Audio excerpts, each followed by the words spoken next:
โอเคตอนนี้เนาะเรากำลังจะไปเทคบางนาเย้ยิ่งสวยตอนนี้ยังโมเดี๋ยวโมตอนนี้9 โมงครึ่งแล้วเนาะซึ่งเลนจะมือก็เปิดแล้ว แต่เรายังไม่ได้ไปใส่เลยมื้อนี้ว่าสิแต่งดำเบิดตัวเนาะ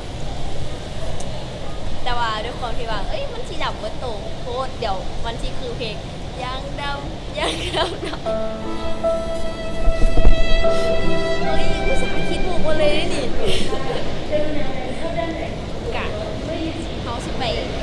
พาไปเบิ่งภาพบรรยากาศในงานเป็นยังไงเขาก็จะเป็นคน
ก็จับมือตอนมอบเช้าแล้วเนาะเขาก็จะไปกินข้าวกัน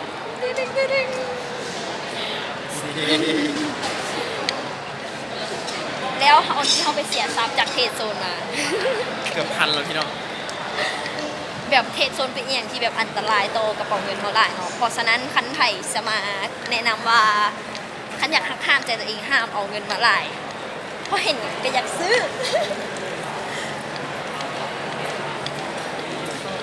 เข้ากัน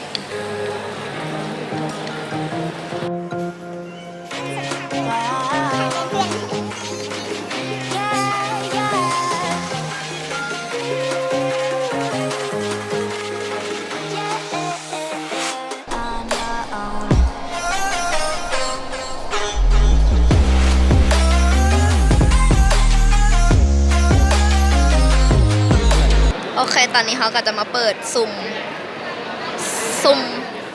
โฟโต้บุ๊กของเมสซื้อมา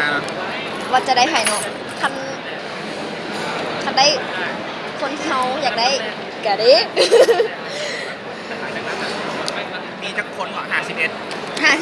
32เฮ้ย32แล้วขอมาเรือแบมบูกระไดพลีส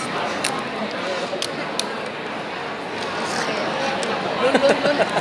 แทมได้ทำนี้เลยวะโอ้ยไม่เห็นเฮ้ยอย่าบอกนะ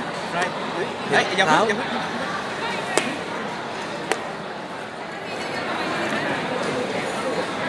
เฮ้ยมือข้างนี้ใครวะประกบมืออย่างนี้นี่ก้อยไม่งอใช่ไหมเฮ้ย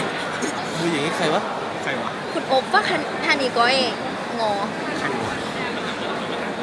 ไม่บอกอันดับเลยดับอยู่ด้านบนปุ๊บไม่บอสแจ๋วหนึ่งใส่ป้ายห้อยแล้วเป็นของดีเฮ้ยเดี๋ยวห้อยไปจับมือคนเหลวเปิดได้บอส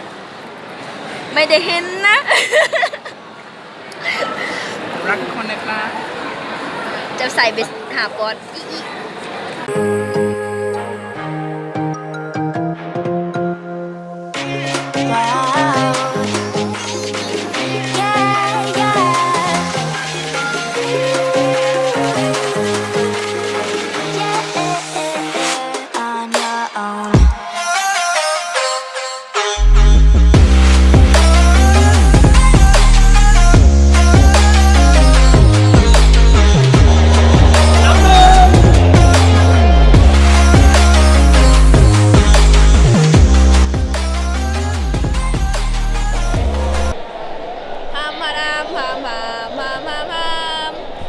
แล้วเนาะก็สิ้นสุด